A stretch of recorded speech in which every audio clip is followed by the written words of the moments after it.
Pois bem, pessoal, vamos entrar então no assunto do Espírito Santo, né? O Espírito Santo, ele é a força ativa, a força santa que emana de Deus, de Jeová? Ou ele é a terceira pessoa da Trindade, como defendem a grande maioria dos religiosos?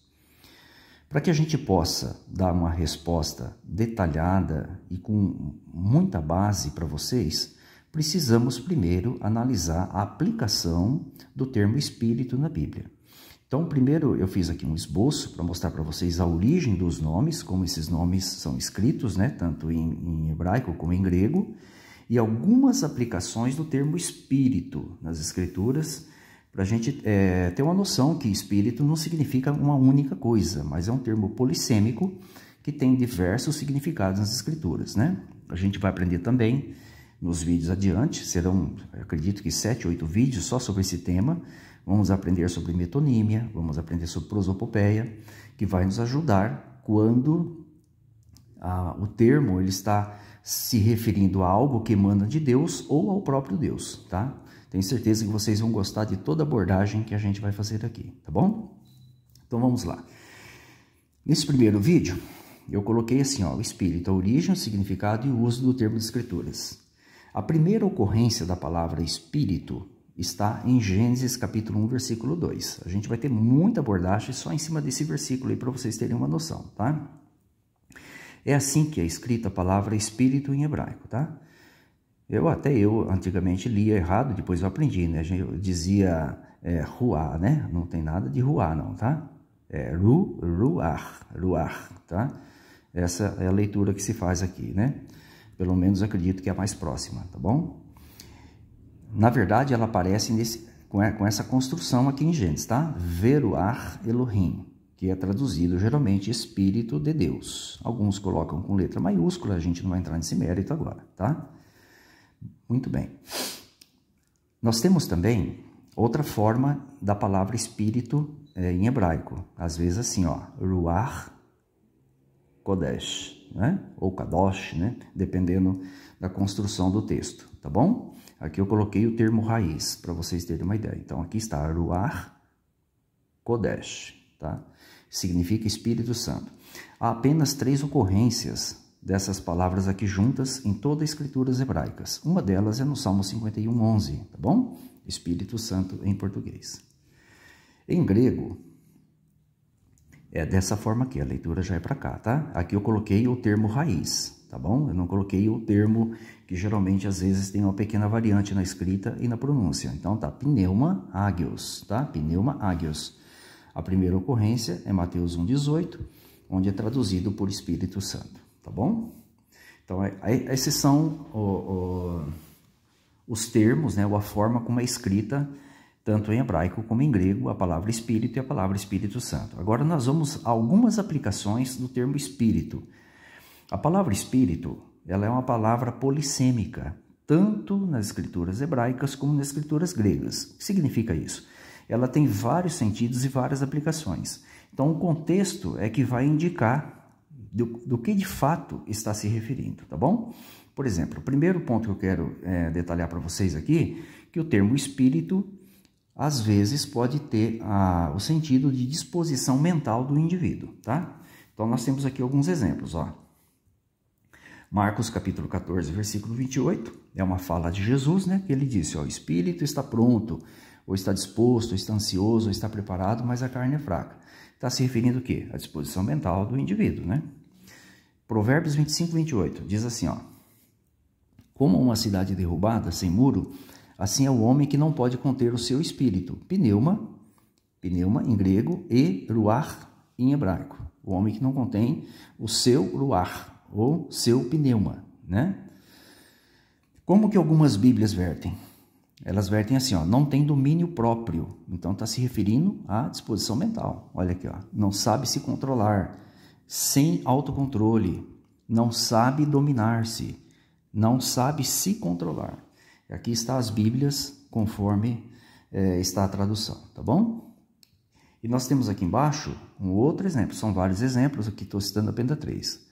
Gênesis 41:8, fala que depois de um sonho, o faraó, o que aconteceu? Quando ele acordou, pela manhã, o seu espírito estava perturbado. A maioria usa a expressão perturbado, algumas conturbado, outras preocupado, tá? Eu citei aqui da João Ferreira de Almeida, século 21, tá bom? Que é que acho que 80% usa a expressão perturbado, tá bom?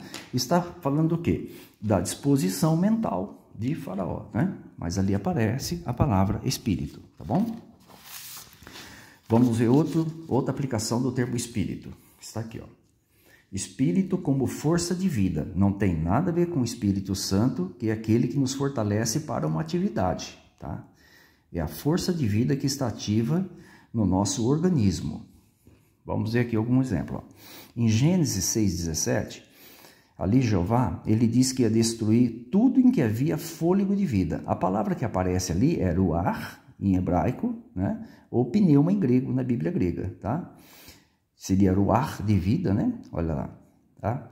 E foi traduzida por fôlego, é a força de vida. Então, toda a criação que respirava, depende da respiração para viver, seria destruída no dilúvio porque morreria afogado. Ó, e elas tinham o quê? Espírito ou ruach de vida, tá? Ou pneuma de vida. Então, assim invertem essas traduções aqui que eu marquei para vocês, tá bom? Ó, essa aqui é melhores textos, João Ferreira de Almeida, dos melhores textos, tá? Ó, algumas vertem como espírito de vida, outras sopro de vida, fôlego de vida, e aí está as siglas com as Bíblias, com as variantes da tradução. Aí nós temos outro exemplo, falando de forma exclusiva do ser humano. Olha, aqui nós já temos o caso de Jó, por exemplo. Enquanto estiver em mim alento ou vida, e o sopro de Deus, ruach de Deus, pneuma de Deus, estiver nas minhas narinas. Perceba que ele fala especificamente das narinas, não fala da pessoa dele, né? Nas narinas. Ele diz que não cometeria nenhum pecado. Então, que palavra que nós temos aqui? É a palavra espírito, né? Espírito, que geralmente é traduzido por espírito, que é ruach ou pneuma em grego. Foi traduzida aqui nessa Bíblia Almeida século 21 como sopro de Deus. Então, é a força de vida que está ativa no nosso organismo e é mantida essa força de vida pela respiração, né? Que é o milagre da vida que Jeová dá a todos nós. Agora nós temos a terceira aplicação. Isso aqui é só para vocês terem uma noção das aplicações do termo espírito nas escrituras, tanto hebraicas como gregas. Agora, espírito como seres espirituais invisíveis, tá? Por exemplo, nós temos João 4:24, onde o próprio Jesus disse, Deus é espírito, ou seja, ele é um ser espiritual invisível.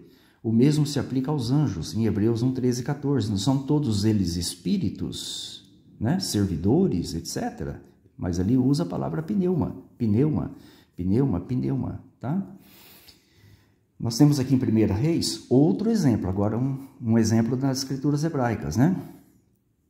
Aqui teve uma reunião no céu, onde Jeová queria resolver uma situação com Acabe, ele fez uma reunião, obviamente, com os anjos no céu, né? E aqui eu tenho parte do texto, não coloquei todo, senão o texto ia ficar muito longo. Diz assim, ó, e Javé, ou Jeová, por que é da Javé? Porque essa aqui é a Bíblia edição pastoral, tá? Então, eles entendem por Javé, né? A gente não vai entrar nesse mérito agora. Então, Javé, ou Jeová, perguntou, quem poderá enganar Acabe?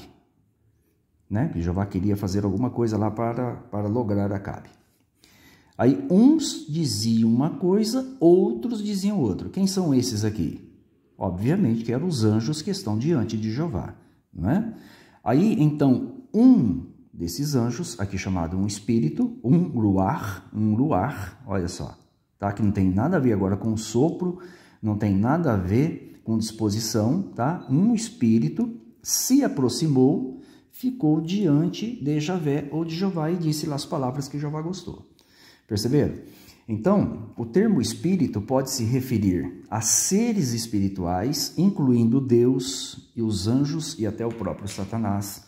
Pode se referir à força de vida que está ativa no nosso organismo, sustentada e mantida pela respiração.